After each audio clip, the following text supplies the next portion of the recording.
आप अपनी बुरी आदतों को नहीं त्याग रहे हो, आप अपने लक्ष्य को नहीं देख रहे हो, आप अपने एम को नहीं देख रहे हो, आप अपने सपने को नहीं देख रहे हो, तो आप यकीनन आप इस एग्ज़ाम से बाहर हो जाओगे, आपको पता भी नहीं चलेगा। और याद करना, जिस दिन आपका सिलेक्शन होगा ना, जिस दिन भी आपका एमपीपीएससी निकल जाएगा, उस दिन आपके माता-पिता का जो उम्र है ना, वो 5 वर्ष बढ़ जाएगा। आपके एक सिलेक्शन से आपके माता-पिता का जो उम्र है ना, वो 5 वर्ष बढ़ जाएगा, याद करना तुम। नमस्कार, आज हम लोग बात करने वाले हैं कि ज़ीरो से एमपीपीएससी की तैयारी कैसे करें। मान लो कोई विद्यार्थी अभी ग्रेजुएशन से निकल के आया है, क्योंकि ऐसे मैसेज बहुत सारे मेरे पास पहुंच रहे हैं, आ रहे हैं, और वो बोल रहे हैं कि सर हम अभी ग्रेजुएशन कंप्लीट करें, ठीक है, हम एमपीपीएससी की तैयारी करना चाहते हैं, हम ये तो ग्रेजुएशन के रनिंग में हैं। तो आज इस वीडियो में हम बात करेंगे कि जीरो से एमपीपीएससी की तैयारी कैसे करें। मान लो आप फ्रेशर हो, आप एमपीपीएससी के बारे में के बारे में कुछ नहीं पता, तो आप एमपीपीएससी की तैयारी कैसे करोगे, कौन से कोचिंग जाएं, कहाँ जाएं, किस प्रकार तैयारी करें। ये जितने भी डाउट हैं, इस वीडियो को देखने के बाद आपके पूरे डाउट क्लियर हो जाएंगे। आज मैं बात करूंगा एमपीपीएससी जीरो से कैसे तैयारी करना है, ठीक है, विदाउट कोचिंग। आपको कोचिंग ज्वाइन करना है कि नहीं करना है, ठीक है, कोचिंग के क्या फ़ायदे हैं, क्या हानि है, क्या नुकसान, ये सब इस वीडियो में बात करने वाले हैं। सच जो कोई नहीं बताएगी, कोई कोचिंग वाला नहीं बताएगा। अगर कोचिंग वाला आपको सच बता देगा तो उनके जो कोर्स हैं, उनके जो नोट्स हैं, उनके जो मेंटरशिप हैं, वो बिकना बंद हो जाएंगे, इसलिए कोई सर्च नहीं बताएगा, ठीक है। और दूसरी चीज़, बहुत सारे विद्यार्थियों का ऐसे भी कमेंट आता है कि सर मैं भी एमपीपीएससी की तैयारी कर रहा हूँ या कर रही हूँ, और मैंने फलाने कोचिंग का कोर्स लिया है, लेकिन मुझे अभी भी ये नहीं समझ में आ रहा है कि एमपीपीएससी की तैयारी कैसे करना है। जब मैं अपने कोचिंग संस्थान में कॉल लगाती हूँ, पूछता हूँ कि सर कहाँ से स्टार्ट करना है, तो उनके द्वारा रिप्लाई आता है कि जो हम पढ़ा रहे हैं आप पढ़ते जाओ, आपका सिलेक्शन हो जाएगा। तो एक तरीके से छलावा है, बच्चों के साथ धोखा है। इसीलिए हमारे चैनल का सिर्फ एक ही उद्देश्य है, जो बताना सच बताना, ठीक है। और अगर इसके पहले भी आप देखोगे प्लेलिस्ट में जाके, तो मैं ऐसे ऐसे टॉपिक पे वीडियो बनाया हूँ जो बच्चों के बहुत ही लाभ मदद मिला है उन्हें, तो आप थोड़ा सा भरोसा मेरे ऊपर कर सकते हो, ठीक है। तो जीरो से लेके एमपीपीएससी की तैयारी कैसे करना है। मान लो आप फ्रेशर हो, ठीक है ना, जीरो पे कुछ भी नहीं पता, एमपीपीएससी का आपको एम के बारे में भी नहीं पता है, तो ये वीडियो शुरू से लेकर लास्ट तक देखना। अगर लास्ट तक जब आप देखोगे तभी आपको चीज़ें समझ में आएंगी। नेक्स्ट है कि मान लो आप 4 वर्ष से 5 वर्ष से 6 वर्ष से एमपीपीएससी की तैयारी कर रहे हो। बहुत सारे विद्यार्थी तो ऐसे भी हैं जो 4 वर्ष से एमपीपीएससी की तैयारी कर रहे हैं और प्री भी नहीं निकला। कुछ ऐसे भी विद्यार्थी हैं जो 3 वर्ष से 4 वर्ष से तैयारी कर रहे हैं, जिनका मेंस भी नहीं निकला आज तक, ठीक है। तो ये वीडियो उनके लिए भी है, उनके लिए है।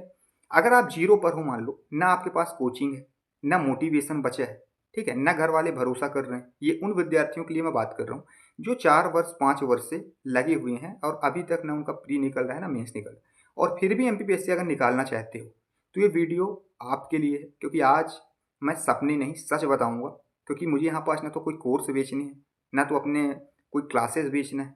तो मैं सीधा सीधा बात करूंगा और पॉइंट टू द पॉइंट बात करूंगा, जो हकीकत है वही बताऊंगा, ठीक है। वीडियो को जब शुरू से लेकर लास्ट तक आप जब देखोगे तो सारी चीज़ आपकी क्या हो जाएगी, क्लियर हो जाएगी।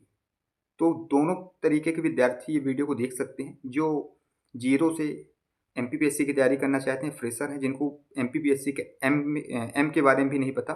दूसरा, जो 4 वर्ष 5 वर्ष 6 वर्ष से जो एमपीपीएससी क्षेत्र में लगे हुए हैं और उनको लगता है उनको ऐसा लगता है कि किसी कदर हमारा प्री ही निकल जाए, तो वो भी ये वीडियो को शुरू से लेकर लास्ट तक देखें, हर एक चीज़ आपकी समझ में आ जाए। नेक्स्ट है एक छोटी सी जानकारी, अगर आप हमसे जुड़ना चाहते हो तो शिक्षार्थी बाय दिव्या, ये टेलीग्राम चैनल है, डिस्क्रिप्शन में आपको मिल जाएगा।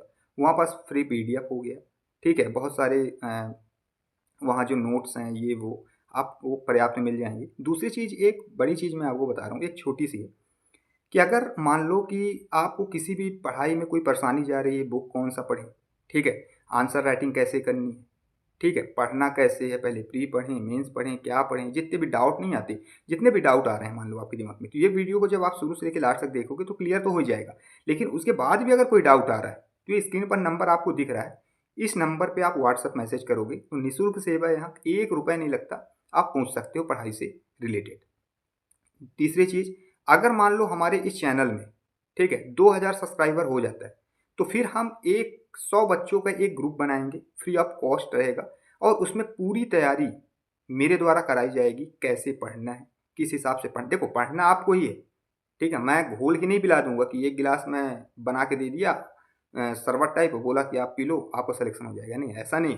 लेकिन हाँ, पूरी एक रणनीति के साथ, पूरा एक टाइम टेबल, दिनचर्या कैसे पढ़ना है कैसे, कहाँ मेंस कैसे कंप्लीट करना है, प्री में कहाँ इंपॉर्टेंट है, सिलेबस को डिकोडिंग, ये पूरी चीज़ जो है मैं करवा दूंगा अगर इस यूट्यूब चैनल में आप 2000 सब्सक्राइबर करवा देते हो तो। बाकी हमारा जो चैनल है फ्री ऑफ कॉस्ट है, यहाँ 1 रुपये भी किसी विद्यार्थी से नहीं लिया जाता। समय को बर्बाद न करते हुए चलिए हम अपने क्लास को स्टार्ट करते हैं। पॉइंट नंबर पहला, सबसे पहला या सबसे पहले ये कड़वा सच समझ लो। क्या है भाई कि एमपीपीएससी कोई जादू नहीं है। यहाँ 90% लोग इसलिए फेल होते हैं क्योंकि वो सही दिशा में नहीं पढ़ते।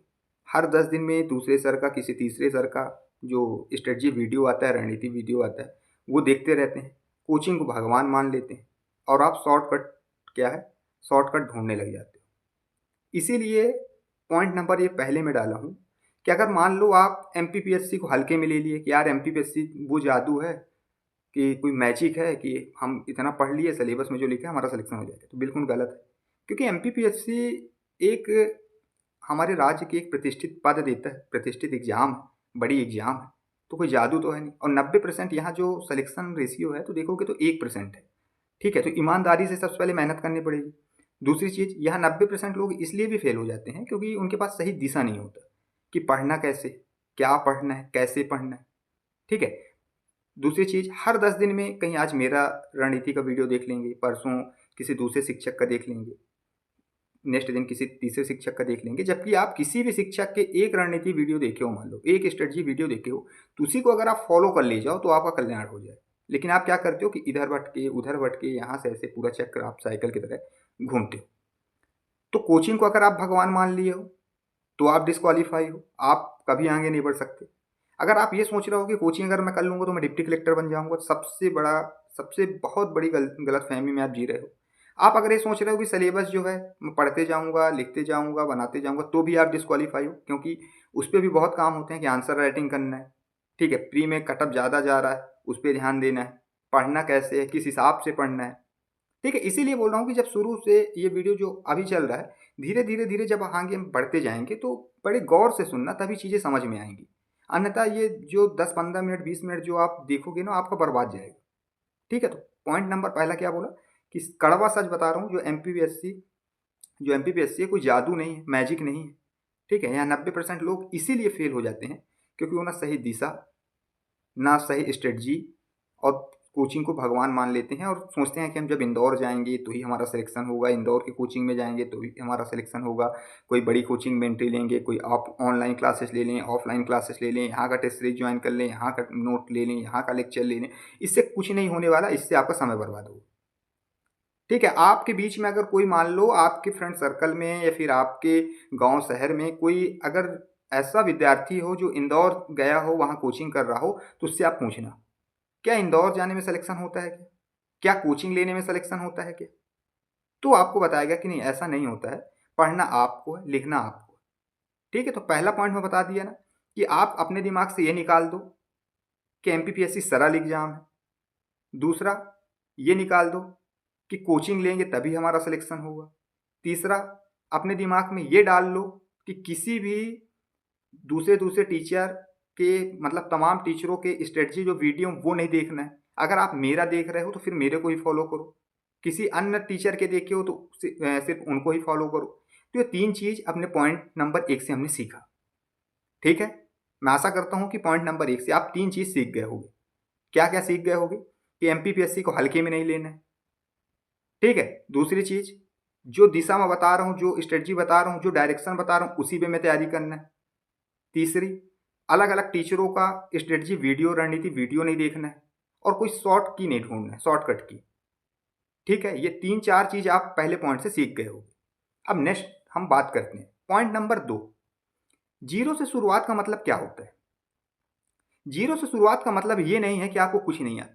मान लो आप ग्रेजुएशन में, मान लो कि आप बीए के स्टूडेंट हो, एग्जाम्पल मान लेता हूँ।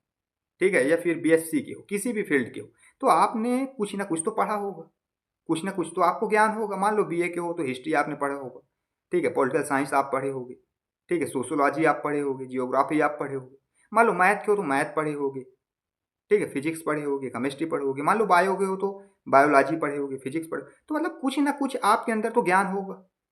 ऐसा तो है नहीं कि आप एकदम जीरो में हो, लेकिन मान लो जीरो से शुरुआत का मतलब ये नहीं है कि आपको कुछ नहीं आता। मतलब ये है कि आपका या तो बेस कमज़ोर हो सकता है, कि आप एमपीपीएससी के बारे में कुछ भी नहीं जान रहे हो, या तो पढ़ाई में थोड़ी सी एवरेज स्टूडेंट रहे हो, ये तो आपको सिलेबस का आइडिया ना हो कि सिलेबस क्या है, प्री का क्या सिलेबस होता है, मेंस का क्या सिलेबस होता है, प्री में कितनी यूनिट हैं, मेंस में कितनी यूनिट हैं, मेंस में कितने पेपर होते हैं, प्री में कितनी बुक हमको पढ़ना है, मेंस में कौन कौन सी बुक पढ़ना है, मेंस में कितने नंबर का क्वेश्चन आता है, मेंस में कैसे क्वेश्चन का क्या पैटर्न है, और डिसिप्लिन की आदत नहीं।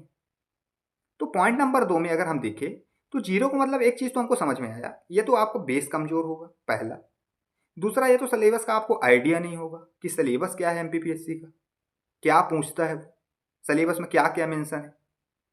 ठीक है। तीसरा, डिसिप्लिन की आदत नहीं होगी आपके अंदर। ठीक है, यही 3 चीज़ पॉइंट नंबर 2 में है।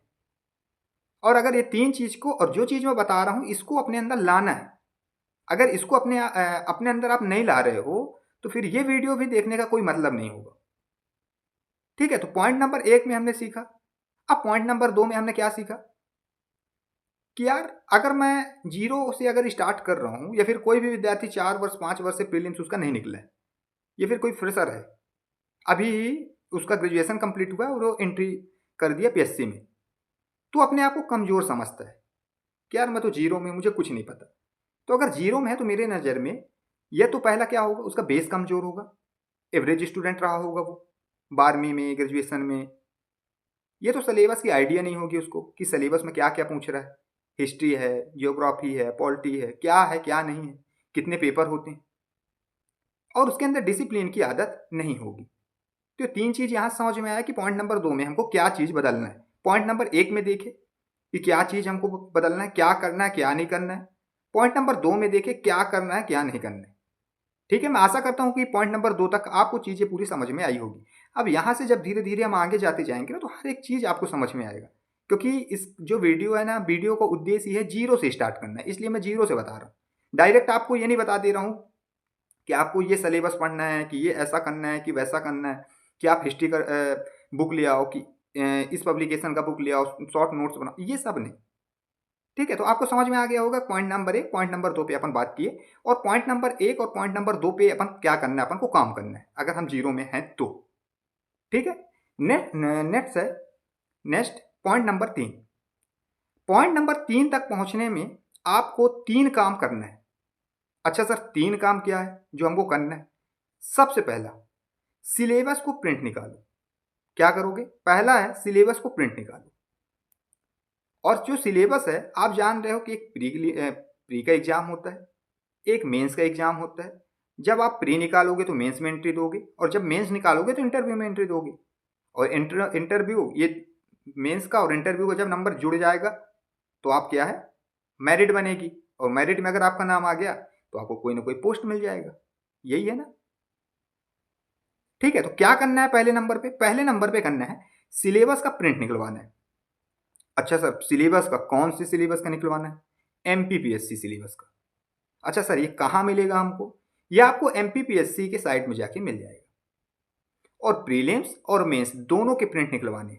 मान लो आप हिंदी मीडियम के स्टूडेंट हो तो हिंदी में निकलवा लेना, मान लो आप इंग्लिश मीडियम के स्टूडेंट हो तो इंग्लिश में निकलवा लेना, लेकिन दोनों के सिलेबस आपके टेबल में होने चाहिए। अब दोनों जब आप प्रिंट निकलवा लो तो दीवार पे आके चिपका दो सीधे। कहाँ चिपकाओगे? दीवार में। कौन से दीवार में? जहां आप पढ़ाई करते हो। ऐसा नहीं किसी भी दीवार में आप चिपका दो जाके, जहां आप पढ़ाई करते हो, जहां आपका स्टडी रूम है, वहां आके चिपका देना। और इनको 24 घंटे में कम से कम 100 बार देखना है। क्या करना है? 100 बार इनको देखना है। इनको सिर्फ देखते जाओ, जब भी जाओ ना, एकदम ऐसा है कि 24 घंटे में, मतलब कुछ चीज़ तुमको याद आए चाहे ना आए। मान लो खाना खाना तुम भूल गए, कोई दिक्कत नहीं। सोना तुम भूल गए, कोई दिक्कत नहीं। किसी से बात करना तुम भूल गए, कोई दिक्कत नहीं। कहीं घूमने जाना था लेकिन भूल गए, कोई दिक्कत नहीं। दोस्त से मिलना था, भूल गए, कोई दिक्कत नहीं। लेकिन प्री और मेंस का सिलेबस तुमको नहीं भूलना है। देखना है तो देखना है। ठीक है, इसको गर्लफ्रेंड बॉयफ्रेंड की तरह से समझो बात। कैसे? कि मान लो गर्लफ्रेंड बॉयफ्रेंड है, तो जैसे बिना बात किए नहीं रहते, बात करते हैं, बाबू सोना ऐसे करते हैं ना। सेम टू सेम आपको क्या करना है कि ये जो सिलेबस है इसको आप गर्लफ्रेंड बॉयफ्रेंड मानो। इसको आप सिर्फ देखो, इसको मतलब 24 घंटे में 100 बार देखना है और इससे बात करो सिलेबस से। कैसे बात करोगे? मान लो आपने सिलेबस चिपका लिया, तो सिलेबस से बात करो। अच्छा भाई, पहले यूनिट में क्या है? इतिहास। दूसरे में क्या है? मध्य प्रदेश की इतिहास। तो ऐसे सिलेबस से बात करो। प्री में हो गया, मेंस का हो गया। दोनों सिलेबस चिपकाने के बाद आपको बात करना है। बात करने का इन द सेंस आपको रटना है सिलेबस, ठीक है। और एक इसका प्रिंट आउट जो है ना, 2 प्रति में निकलवाना, एक चिपका देना, एक अपने टेबल में रखना, और 100 बार देखना है पर डे। 24 घंटे में 100 बार देखना ही देखना है, जब तक आपको पूरा सिलेबस प्री और मेंस का रट ना जाए। तो पहला क्या करना है कि सिलेबस प्रिंट निकलवाना है। दूसरा क्या करना है? दूसरा करना है पीवाईक्यू उठाओ, प्री का भी और मेंस का भी। अच्छा सर, पीवाईक्यू कहाँ मिलेगा? बहुत सारे पब्लिकेशन के द्वारा पीवाईक्यू को बुक क्या है लॉन्च किया जाता है। एमपीपीएससी प्री का अलग और एमपीपीएससी मेंस का अलग, दोनों बुक आप ले आओ अपने पास, ठीक है। 10 साल का जब आप पेपर देखोगे तो समझो सवाल क्या पूछे जाते हैं। किताब बाद में, सवाल पहले। क्या पढ़ना है, क्या लिखना है, कैसे आंसर राइटिंग करना है, क्या कितना पढ़ना है, कितना याद करना है, कौन सी यूनिट के लिए कौन सा बुक पढ़ें, कौन सी बुक के लिए कौन सा यूनिट पढ़ें, ये सब छोड़ दो। दूसरे नंबर पॉइंट पे आपको करना क्या है कि बीवाईक्यू उठाना है 10 वर्षों के, और समझो सवाल क्या पूछे गए हैं, क्योंकि इसके पहले आपने सिलेबस रट लिया। अब जब सिलेबस रट लिया तो आप ये जान गए हो कि मान लो कि मध्य प्रदेश भूगोल में 1 दिया है, तो जब आप पीवाईक्यू उठाओगे तो आपको ये समझ में आएगा कि हाँ 1 से इस टाइप का क्वेश्चन बनाया है। तो यहाँ पास एक क्या हुआ, आपकी समझ विकसित हुई। ऐसे ही जब आपका मेंस का मान लो सिलेबस आपको रट गया, तो मान लो सिंधु घाटी सभ्यता का एक क्वेश्चन आया कि सिंधु घाटी सभ्यता नगरी सभ्यता थी, इस कथन से आप कहाँ तक सहमत हैं। मान लो ये क्वेश्चन मेंस में आपको दिख गया कि यार ये तो पीवाईक्यू में पूछ चुका है, तो फिर वहां पास दिमाग आपका क्या किया, क्लिक किया कि अच्छा ऐसा क्वेश्चन यहां से बनाते हैं। तो आपको सिलेबस पहले आपको रट लेना है। दूसरी चीज पीवाईक्यू आपको उठाना है 10 साल का, समझना है उसको, क्या पूछा है, कितना पूछा है, किस हिसाब से पूछा है, किस प्रकार पूछा और कैसे पूछेगा। किताब बाद में देखना, सवाल पहले देखना। तीसरा नंबर, एक टाइम टेबल नहीं, एक रूटीन बनाओ। अच्छा सर, अब आप कहोगे अच्छा सर ये रूटीन भी आप बना दो। मैं कैसे किसी का दिनचर्या निर्धारित कर सकता हूँ? मैं कैसे पता करूंगा कि आपका दिनचर्या क्या है? आप कितने टाइम उठते हो, कितने टाइम आप पढ़ाई करते हो, कितने टाइम आप घूमने जाते हो, कितने टाइम आप कॉलेज जाते हो, कितने टाइम आप खाना खाते हो, कितने टाइम आप अपने दोस्तों से मिलते हो, ये तो मैं नहीं जानूंगा। तो ये क्या करना है, टाइम टेबल नहीं, एक रूटीन बनाना है। टाइम टेबल कभी फॉलो नहीं होता।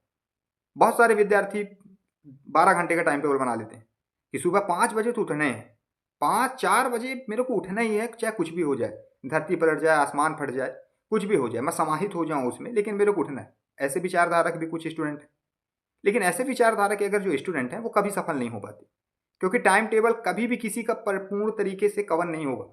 उस टाइम टेबल में 1 दिन बैठोगे, 2 दिन बैठोगे, 3 दिन बैठोगे, चौथे दिन से यार बोरिंग लगने लग जाएगा कि यार ये सब नहीं करना है। 5वें दिन से आप उस टाइम टेबल से भागने लग जाओगे और 6वें दिन उसको क्रॉस करोगे, दूर उहाड़ के फेंकोगे और नेक्स्ट क्या करोगे, फिर दूसरा टाइम टेबल बनाना स्टार्ट कर दोगे। तो टाइम टेबल आपको नहीं बनाना है, एक रूटीन बनाना है। कैसे रूटीन बनाना है? जैसे आप मान लो सुबह उठते हो, तो आप जानते हो ना कि यार मुझे सुबह उठने से सबसे पहले मोबाइल चेक करते हो, किसी का मैसेज तो नहीं आया व्हाट्सएप में, इंस्टाग्राम में किसने लाइक किया हमारे पोस्ट को, फेसबुक में देखते हैं किसका फ्रेंड रिक्वेस्ट आया है, इंस्टाग्राम में किसका मैसेज आया, किसका नहीं आया, किसके हमारे कौन से फोटो में कितने लाइक गए, कितने कमेंट गए, कौन सा वीडियो कितने लोग देखा। ऐसा है ना, ये रूटीन के अंदर तो है, लेकिन रूटीन आपके अंदर, ये रूटीन में नहीं होना चाहिए, लेकिन आपके अंदर है ये चीज़ कि आप जब सुबह उठते हो तो कुछ चीज़ देखो चाहे ना देखो, लेकिन ये चीज़ देखते हो सबसे पहले मोबाइल, एकदम ऐसा लगता है ईश्वर है, आप उठाए सीधे एकदम, हाँ 300 लाइक पहुंच गया, 200 लाइक पहुंच गया, ये ऐसा पहुंच गया।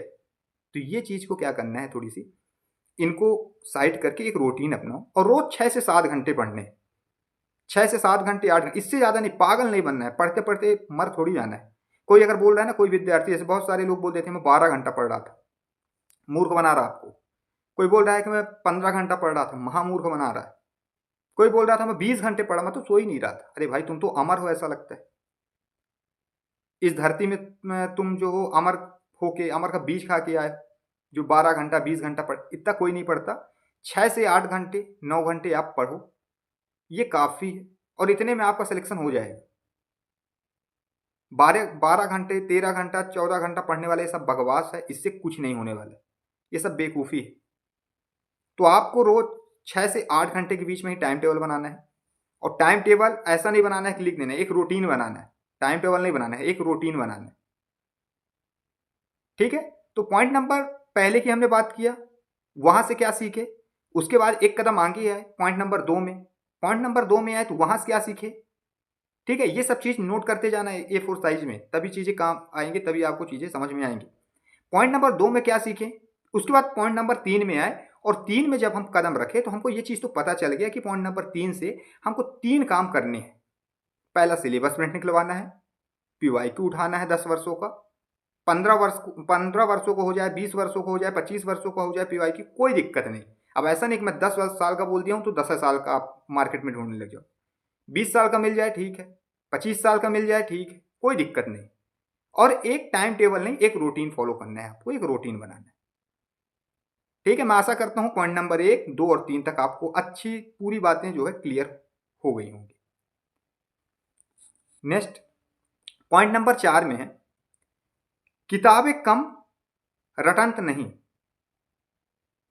मान लो 0 से हो तो ये गलती मत करना। जैसे बहुत सारे विद्यार्थियों को मैं देखा हूं, और ये जो फ्रेशर हैं वो तो ठीक है, जो 4 वर्ष 5 वर्ष से जो नहीं लगे रहते, बोलते हैं प्री नहीं निकलता या हमारा मेंस रुक जा रहा है, तो उनके साथ सबसे बड़ी गलती यही है कि मान लो अगर वो MPGK का किताब पढ़ रहे हैं तो उनके पास MPGK के 5 प्रकार की किताब होंगे।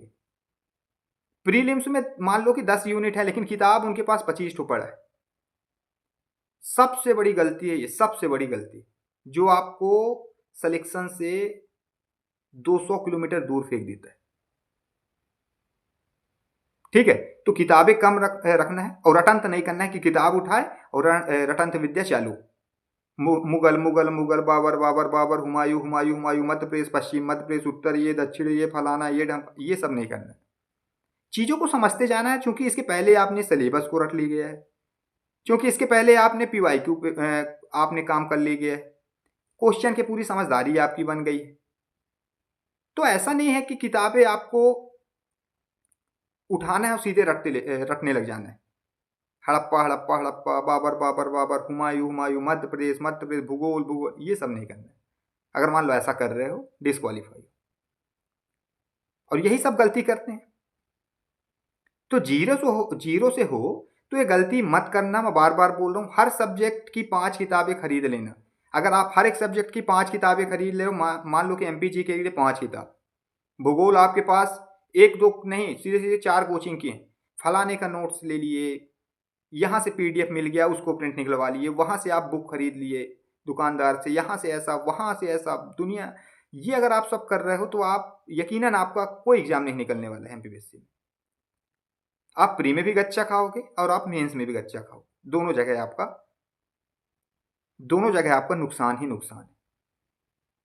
मान लो कि आप हिस्ट्री के लिए कोई बुक ले रहे हो तो एक ही बुक लेना है, और जो भी बुक लेना है वो अपने ऊपर, ये बुक लिस्ट का जो वीडियो है ये मेरे चैनल में डाला हुआ है, वहां से आप देख लेना कि किसके लिए कौन सी बुक पढ़नी है।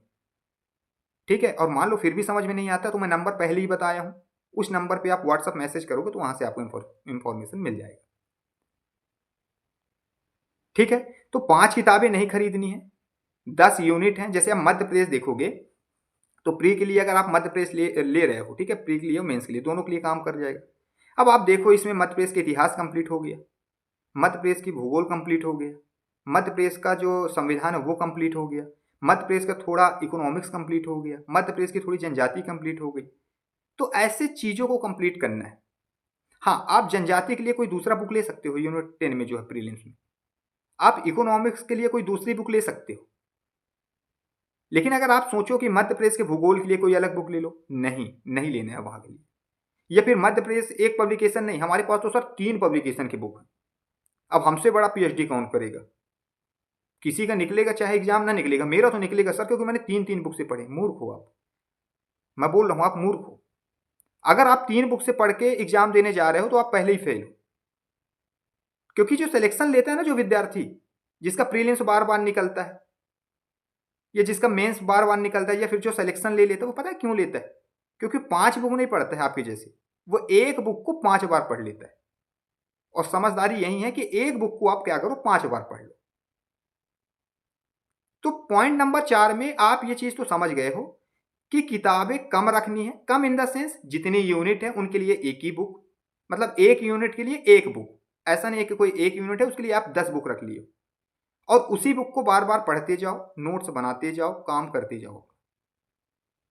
अगर आप किताब बदल रहे हो तो आप अपने सिलेक्शन से दूर जाते जा रहे हो। और ये सारी चीज़ें जो है ना, ये कोई कोचिंग वाला आपको नहीं बताएगा, क्योंकि अगर कोचिंग वाला आपको सच्चाई बताएगा तो उसका कोर्स नहीं बिकेगा, उसके नोट्स नहीं बिकेंगे। ठीक है, तो पॉइंट नंबर 4 में आपके समझ में आ गया कि किताबें सीमित रखनी है, कम रखनी है, रटंत नहीं बनना है कि एकदम रटने लग गए, ऐसा लग रहा है कि हमको पूरी पीएचडी कर लेना है, ऐसा नहीं करना है। समझते हुए चीज़ों को आगे बढ़ते जाना है, क्योंकि इसके पहले आपने सिलेबस को समझ लिया है, सिलेबस को रट लिए गए, ओल्ड क्वेश्चन पेपर आपने देख लिया है, पीवाईक्यू आपने देख लिया है, तो सारी चीज़ थोड़ी सी आपकी बुद्धि और विवेक जो है वो थोड़ी सी विकसित हो चुकी है पहले से। तो ये सीक्वेंस वाइज सीक्वेंस आप बढ़ते जाना, पहले पॉइंट नंबर 1 पे काम करना, फिर 2 पे काम करना, फिर 3 पे काम करना, फिर 4 पे काम करना। अब नेक्स्ट देखते हैं पॉइंट नंबर 5। पॉइंट नंबर 5 में है कोचिंग का सबसे बड़ा झूठ। कोचिंग कहेगी कि हमारी क्लास लो, सिलेक्शन पक्का है। जैसे बहुत सारे लोग के मेरे पास मैसेज आते हैं कि सर कौन सी कोचिंग हम ज्वाइन करें। अगर कहीं ऐसा कोई कोचिंग होता जिससे आपका सिलेक्शन हो जाता तो मैं बोलता कि भाई साहब आप ये वाला कोचिंग ले लो, यहाँ घोल के पियाया जाता है, एक कप आपको बना के देगा शरबत का टाइप, और आपका सिलेक्शन हो जाएगा, तो मैं जरूर आपको बताता। लेकिन ऐसा कोई कोचिंग तो है नहीं। और अगर ऐसा कोई कोचिंग है कि जो दावा कर रहा है कि मेरे कोचिंग में आप पढ़ोगे तो आपका सिलेक्शन 110% हो जाएगा, तो कृपया करके कमेंट करके मुझे भी बताएं कि ऐसा कौन सा कोचिंग है जिससे मैं बहुत सारे विद्यार्थियों को वहां पर भेज दूं। तो 5वां नंबर का जो पॉइंट है, कोचिंग का सबसे बड़ा जो झूठ है, कोचिंग कहेगी कि हमारी क्लास लो, सिलेक्शन पक्का। जबकि सच ये है कि क्लास से सिलेक्शन नहीं होता है।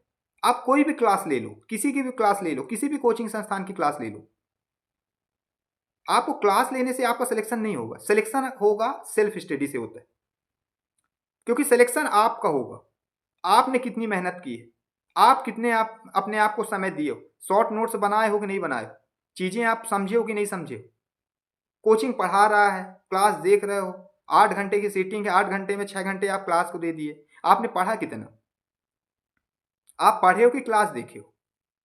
क्योंकि जो विद्यार्थी क्लास देखता है वो क्लास के उस चक्रव्यूह में घूम जाता है। मैं ये नहीं कहता कि क्लास नहीं देखना, मान लो कोई चीज़ अपन से नहीं बन रहा है तो अपन क्लास चलो देख लिए, समझ गए, लेकिन क्लास लेने की जरूरत नहीं है, वो तो यूट्यूब में भी बताया जा सकता है।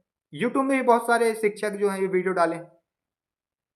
मान लो मुझे मैथ का कोई भी टॉपिक समझ में नहीं आता, जैसे लाभ हानि ये वाला, मतलब लाभ हानि जो है प्रतिशत वाला, मान लो ये चैप्टर मुझे मैथ के समझ में नहीं आता, तो इस चैप्टर के लिए क्या पर्टिकुलर मुझे पूरा मेंस का क्लास लेना है?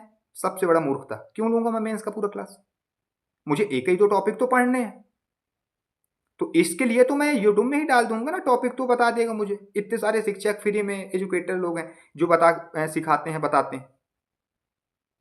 आप क्लास ले लिए हो, 8,000 10,000 20,000 उसमें बर्बाद कर दिए हो, और वो क्लास जो है वो आपका 1 साल 2 साल में भी कंप्लीट नहीं होता। नए नए ड्रामेबाजी चल रहे हैं। कोई बोलता है कि क्लास लो, सिलेक्शन मिल जाएगा, कोई बोलता है कि ये 50 बैच, कोई बोलता है 59 बैच, कोई बोलता है 80 बैच, पता नहीं क्या क्या बैच आ रहे हैं। यार पढ़ना आपको जो सिलेबस में लिखा है ना उतना ही पढ़ना है आपको, ठीक है। जो क्लास से सिलेक्शन नहीं होता है कि क्लास आप ले लोगे आपका सिलेक्शन हो जाएगा, सिलेक्शन सेल्फ स्टडी से होता है। कोचिंग सिर्फ रास्ता बता सकती है कि चलना कैसे है, और चलना तुम्ही को पड़ेगा।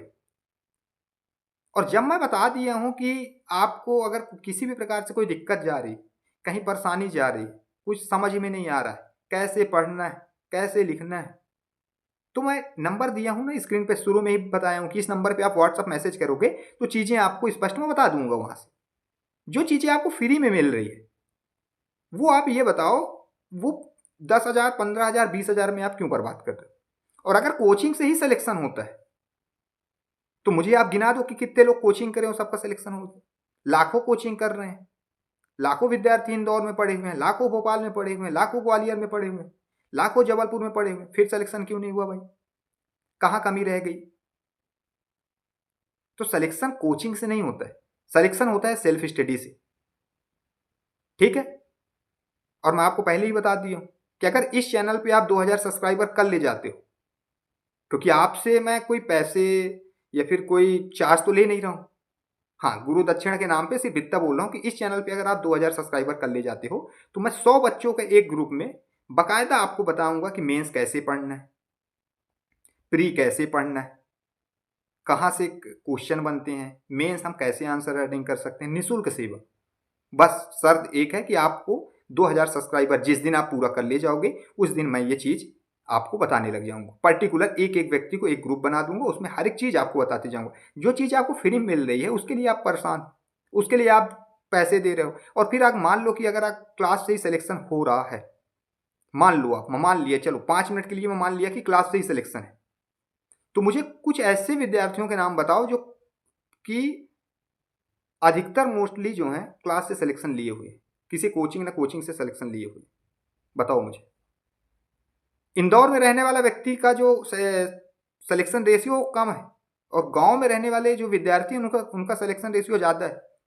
इंदौर में कोई 10 साल से तैयारी कर रहा सफल नहीं हुआ है, लेकिन बालाघाट के छोटे से गांव में बैठा व्यक्ति ना सफल हो जा रहा है। रतलाम के एक छोटा से गांव में बैठा व्यक्ति सफल हो जा रहा है। ऐसा क्यों पता है? क्योंकि वो जो है ना, वो इन जो सिलेक्शन लेते हैं वो सब एक काम में उलझा नहीं रहता है। वो बुक लिया, सिलेबस उठाया, पीवाईक्यू देखा और अपना काम करना चालू कर दिया। सबसे बड़ा गुरु होता है सिलेबस। ठीक है, तो पॉइंट नंबर 5 में आपको ये समझ में आ गया होगा कि कोचिंग के, अगर आप कोचिंग को भगवान मान लिए हो और कोचिंग अगर आप क्लासेस ले लिए हो, इसका ले लिए उसका ले लिए, तो यहाँ सिलेक्शन नहीं होगा। हाँ, चीज़ें समझ में नहीं आती हैं, आप यूट्यूब में सर्च करो, वो टॉपिक आ जाएगा, समझो, बढ़ते जाओ।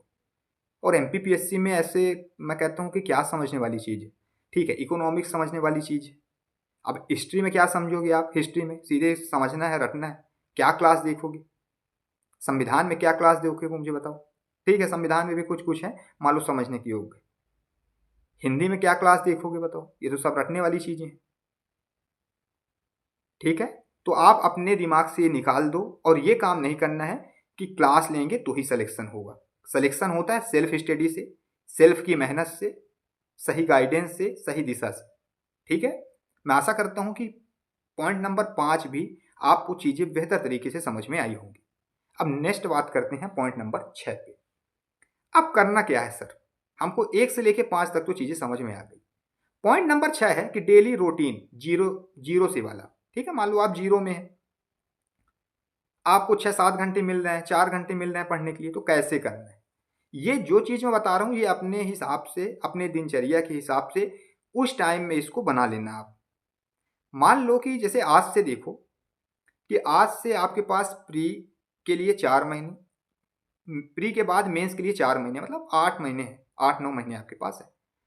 आप अगर जीरो से तैयारी कर रहे हो तो सबसे पहले आपको मेंस से स्टार्ट कर देना है।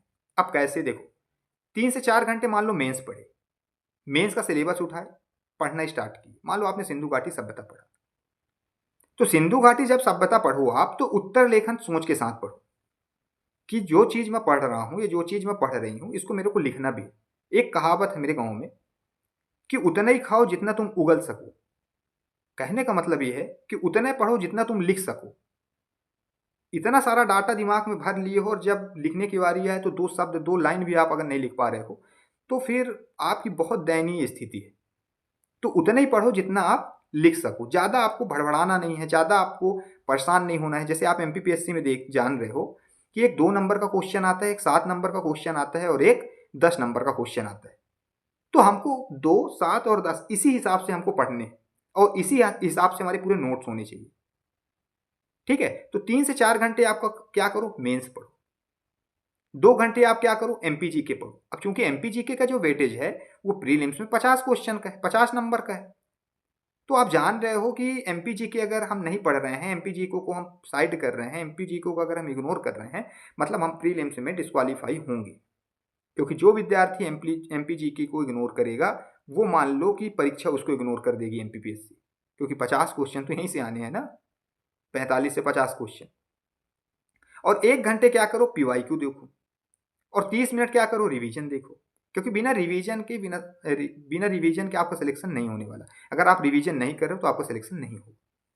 तो ये टाइम को आप बांट लो कि 3-4 घंटे हैं, मुझे 8 घंटे मान लो मिल रहे हैं, 7 घंटे मिल रहे हैं, तो 3 से 4 घंटे मुझे मेंस पढ़ना है। मेंस के कौन से टॉपिक पढ़ना है? अभी कॉमन टॉपिक पढ़ना है, जो प्री में भी है और मेंस में भी है, क्योंकि इसके पहले आपकी सिलेबस की समझ और पीवाईक्यू की समझ आपकी विकसित हो चुकी है, पहले पॉइंट में आपको बताया हूँ। ठीक है, और 1 घंटे मुझे रिवीजन करना है। तो अपने दिनचर्या को इसमें आप क्या करो, ढाल लो कि 3-4 घंटे मुझे मेंस पढ़ने हैं, 2 घंटे एमपीजी के पर डे पढ़ने हैं, 1 घंटे पीवाईक्यू देखने हैं, एमसीक्यू लगाने हैं और 30 मिनट बकायदा रिवीजन करना है उस दिन में। तो डेली रूटीन के अंतर्गत आ गया। अब ऐसा नहीं है कि आप पढ़ते जा रहे हो, रिवीजन के नाम भाग न जाए लब्धे सुन। आपको समझे में नहीं आ रहा है कि आप सिर्फ पढ़ रहे हो। आपसे कोई पूछ दिया 2 दिन के बाद, भाई बताओ क्या पढ़े हो, तो आपको पता ही नहीं कि आप क्या पढ़े हो। ऐसा लग रहा है कि आपके दिमाग में मुगल वहां से लड़ाई कर रहा है, बाबर वहां घूम रहा है, सल्तनत काल यहाँ घुस गया, सिंधु घाटी सभ्यता यहाँ उत्खनन हो गया, एमपीजीके में यहाँ विद्रोह हो गया। ऐसे आपके दिमाग में पूरा एकदम ऐसा गूंजने लग गया। तो किसी भी चीज को उतना ही पढ़ना है जितना आप एग्जाम ओरिएंटेड है। पीवाईक्यू से समझ विकसित हो जाएगी, क्या पढ़ना है क्या छोड़ना है। फिर भी अगर कोई दिक्कत आता है तो स्क्रीन पर नंबर जो मैं शुरू में बताया हूँ उस नंबर पे आप मैसेज करोगे व्हाट्सएप, यहाँ पूरी जानकारी आपको मिल जाएगी। मैं आशा करता हूँ पॉइंट नंबर 6 भी आपको समझ में आ गया हो। नेक्स्ट बात करते हैं। 7वां नंबर पॉइंट है, सबसे खतरनाक दुश्मन तुम्हारा सिलेबस नहीं होता। जैसे कहते हैं ना कि सर सिलेबस बहुत बड़ा है, इतना बड़ा सिलेबस हम कैसे कंप्लीट करें, नोट्स कैसे बनाएं। नोट्स बनाना अगर नहीं आता तो प्लेलिस्ट में वीडियो डाला हुआ है, आप वहां जाओ, देखो कि नोट्स कैसे बनाना है। बुक लिस्ट आपको पता नहीं है, प्लेलिस्ट में वीडियो डाला हुआ है, वहां जाके आप देखो कौन कौन सी बुक पढ़नी है। 7वां नंबर पॉइंट आता है कि सर सिलेबस बहुत बड़ा है। नहीं कहते हो, बात बात में कहते हो ये तो दुश्मन बन गया है यार। तो सिलेबस दुश्मन नहीं है, सिलेबस आपकी जिंदगी बदलने के लिए आया है। दुश्मन क्या है? दुश्मन आपका मोबाइल है, इंस्टाग्राम है, व्हाट्सअप है, ये बेफालतू जो घूमते हो ना, ये है। कंफर्ट जोन में घुसते हो, ये है। अपने आप को धोखा देते हो, ये है। जो कहते हो ना आज से नहीं सर कल से पढ़ेंगे हम, 1 तारीख से तो मेरा पूरा शेड्यूल बन जाएगा, 1 तारीख से 6 महीने तक ऐसे पढ़ाई पढ़ूंगा मैं कि 6 महीने में मेरे को सिलेक्शन चाहिए। ये है आपका दुश्मन। अगर आप ठान लिए हो कि मुझे 2026 में निकालना है, मुझे डिप्टी कलेक्टर बनना है, डीएसपी बनना है, नायब तहसीलदार बनना है, तो आप फिर पीछे क्यों हट रहे हो, कंफर्ट जोन में क्यों आ रहे हो? आप मोबाइल चला रहे हो, 3 घंटा बीत जा रहा है, लेकिन आपका टारगेट कंप्लीट नहीं हो रहा है। ठीक है, तो सबसे बड़ा जो दुश्मन है ना वो आपका ये है, मोबाइल चलाना, इंस्टाग्राम, फेसबुक, व्हाट्सअप, इधर घूमना उधर घूमना, बेफालतू घूमना। और कल से पढ़ेंगे सर, आज से मन नहीं। आज छोड़ो यार, अभी तो बहुत समय है, अप्रैल में पेपर है, मेन सितंबर में है, अभी तो समय ही समय है। मैं तो एकदम पूरा फाड़ डालूंगा किताब, इतना पढ़ाई पढ़ूंगा। और ऐसे करने वाला विद्यार्थी कभी सफल नहीं होता है। जो टारगेट निर्धारित है आपका, जो टाइम टेबल, जो दिनचर्या आपका निर्धारित है, जो रूटीन आपका निर्धारित है, उसी निर्धारित समय में आपको सब करना है। क्योंकि मैं पहले ही पॉइंट में बताया हूं कि डिसिप्लिन में आपको रहना है। अगर आप डिसिप्लिन में नहीं हो, आप अपने ऊपर, आप अपनी बुरी आदतों को नहीं त्याग रहे हो, आप अपने लक्ष्य को नहीं देख रहे हो, आप अपने एम को नहीं देख रहे हो, आप अपने सपने को नहीं देख रहे हो, तो आप यकीनन आप इस एग्जाम से बाहर हो जाओगे, आपको पता भी नहीं चलेगा। और याद करना, जिस दिन आपका सिलेक्शन होगा ना, जिस दिन भी आपका एमपीपीएससी निकल जाएगा, उस दिन आपके माता पिता का जो उम्र है ना 5 वर्ष बढ़ जाएगा। आपके एक सिलेक्शन से आपके माता पिता का जो उम्र है ना 5 वर्ष बढ़ जाएगा, याद करना तुम। तो इसलिए मैं बोल रहा हूं कि कंफर्ट जोन को हटाओ। इंस्टाग्राम, व्हाट्सअप, दोस्तों से मिलना, यहाँ जाना वहां जाना, ये सब चीज हटाओ। यहां से कुछ नहीं होने वाला है। क्योंकि दुश्मन आपका सिलेबस नहीं, दुश्मन आपका स्वयं का है, जो आप सोच रहे हो। सुबह उठने के लिए बोलो, आप कभी उठते नहीं हो। सिलेबस कंप्लीट करने के लिए करते नहीं हो, नोट्स बनाने के लिए आप बनाते नहीं हो। अगर आप ये काम नहीं कर रहे हो तो आप यकीनन 2026 में बहुत बुरी तरीके से आप इतने अपनी ज़िंदगी से हार जाओगे। जो 4 से 5 वर्ष, 6 वर्ष से लगे हुए हैं, उन विद्यार्थियों के लिए बोल रहा हूँ। और जो नए विद्यार्थी हैं, वो समझते जाएँ चीज़ों को। ठीक है? नेक्स्ट देखते हैं। पॉइंट नंबर 8, ज़ीरो से सिलेक्शन तक का जो मंत्र है, एमपीपीएससी उन लोगों के लिए नहीं है, जो ज़्यादा पढ़ते हैं। एमपीपीएससी उनके लिए है, जो रोज़ पढ़ते हैं। इसका मतलब ये नहीं कि आपने पीएचडी कर ली है, आपको हर एक चीज़ आता है, आपको इतिहास तो इतना आता है कि आप प्रोफ़ेसर के सामने इंटरव्यू देंगे, प्रोफ़ेसर को पीछे कर देंगे आप। हिस्ट्री डिपार्टमेंट के डीन को आप पीछे कर देंगे। आपको पीएचडी नहीं करना है यहाँ पर, क्योंकि एमपीपीएससी पीएचडी नहीं करवाता है कि आपको पीएचडी करना है। अगर आपको पीएचडी करना है तो आप फिर असिस्टेंट प्रोफ़ेसर जाके बनो, वहाँ पीएचडी करो। वहाँ आपकी एक अच्छी ज़िंदगी बन सकती है पीएचडी करके। लेकिन यहाँ अगर आप पीएचडी करोगे तो बहुत बुरा गच्चा खाओगे और मुँह के बल गिरोगे और पता भी नहीं चलेगा कि कहाँ गलती हो गई। क्योंकि एमपीपीएससी में जो ज़्यादा पढ़ते हैं वो कभी सिलेक्शन नहीं ले पाते। ये रियलिटी है, इसमें हकीकत है ये कि एमपीपीएससी में वही विद्यार्थी सेलेक्ट होता है जो रोज़ पढ़ता है। यहाँ ज़्यादा पढ़ने वाला जो विद्यार्थी है वो हरदम पीछे रहता है। उसको लगता है मैं सब तो पढ़ा हूँ यार, हर एक चीज़ तो पढ़ा हूँ। ये ओवर कॉन्फिडेंस उसको खा लेता है। जो चीज़ें सिलेबस में नहीं है वो भी वो पढ़ ले जाता है। खोद के पढ़ता है कि ये कहाँ से पूछा। जैसे पेपर जब होगा तो देखना क्या होता है कि मान लो आप पीवाईक्यू पेपर देखें ना, कुछ ऐसे क्वेश्चन आ जाते हैं जो आउट ऑफ सिलेबस रहते हैं। आउट ऑफ सिलेबस तो नहीं कहूँगा, लेकिन अप्रत्यक्ष रूप से वो इधर उधर के क्वेश्चन आ जाते हैं। तो बहुत सारे विद्यार्थी क्या होते हैं कि उस क्वेश्चन के पीछे क्या पड़ जाएंगे। जैसे 2019 में एक क्वेश्चन आया था कि बोधन दउआ किसका सेनापति था। अरे यार, तुम बोधन दउआ के पीछे पड़ो, किसका सेनापति था? क्या हर साल वही बोधन दउआ पूछेगा क्या? क्या हर बार बोधन दउआ ही आएगा क्या? तो ऐसे क्वेश्चन के पीछे अगर आप जा रहे हो ना, तो आप अपने सपनों को से दूर जा रहे हो। क्योंकि ऐसे क्वेश्चन कभी कभार आते हैं और 1-2 क्वेश्चन, 5 क्वेश्चन आएंगे ही आएंगे। इससे आपका सिलेक्शन नहीं रुकने वाला है। आपका सिलेक्शन रुकने वाला है जो बेसिक क्वेश्चन है, जो सरल प्रवृत्ति के क्वेश्चन, वो गलत नहीं होने चाहिए। तो जो नए विद्यार्थी हैं, जो फ्रेशर हैं, उनके लिए क्या है कि ज़्यादा आपको नहीं पढ़ना है, सिलेबस उठाना है। पहले ही बता दिया, पीवाईक्यू आपको देखना है, उसी सिरे में आपको धीरे धीरे धीरे धीरे पढ़ते जाना है। ज़्यादा पढ़ने के चक्कर में ज़रूरी चीज़ें भूल जाओगे। ठीक है? तो ये नहीं कि बहुत ज़्यादा पढ़ना है, पीएचडी करना है, ये सब नहीं करना है। अब 1 पॉइंट से लेके 8 पॉइंट तक आपको चीज़ें समझ में आई होंगी। इतना मैं आशा करता हूँ कि आपको ये सब सारी चीज़ें समझ में आ गई होंगी। अगर आप ज़ीरो से शुरू कर रहे हो तो डिसएडवांटेज नहीं है, बल्कि एडवांटेज है। क्योंकि अब गलतियाँ करने का समय नहीं है। अगर ये वीडियो सच लगी हो तो लाइक करो, सब्सक्राइब करो, क्योंकि यहाँ झूठी मोटिवेशन नहीं, सिर्फ सिलेक्शन की बात होती है। मैं जैसे बताया आपको कि मान लो कि किसी प्रकार से आपको ऐसा लग रहा है कि मैं से ये चीज़ नहीं बन रहा है, ये फिर ऐसा लग रहा है कि यार मैं अभी नए तरीके से चालू कर रहा हूँ, मैं बहुत लंबे समय से, मान लो कि ये फिर कुछ लोग ऐसे में जो बहुत लंबे समय से तैयारी में लगे हुए हैं, वो पीएचडी करने के लिए सोच रहे हैं, और आपको लग रहा है कि नहीं मैं तो बहुत आगे पीछे हूँ, बहुत आगे निकल गया हूँ, तो दोनों में आपका घाटा है। ठीक है? आपको अगर ये वीडियो अच्छा लगा हो तो वीडियो को लाइक करें, सब्सक्राइब करें। ठीक है? और मान लो कि आपको किसी भी प्रकार से कोई दिक्कत जा रही हो पढ़ाई से रिलेटेड, जितना चीज़ मैं बताया पॉइंट 1 से लेके 8 तक, और कोई भी पॉइंट आपको समझ में ना आया हो, और कहीं भी आपको ऐसा लग रहा हो कि ये मुझे समझ में नहीं आया सर, यहाँ बस क्या बताएं, अच्छे से समझ में नहीं आया, तो ये स्क्रीन पर नंबर आपको दिख रहा है, सीधे व्हाट्सअप मैसेज करो। जो आपको समझ में ना आया हो सीधे व्हाट्सअप मैसेज करो, आपको यहाँ पूरा मैं बता दूंगा, पूरी जानकारी आपको मिल जाएगी। मिलते हैं नेक्स्ट वीडियो में, तब तक के लिए जय हिंद, जय भारत, वंदे मातरम।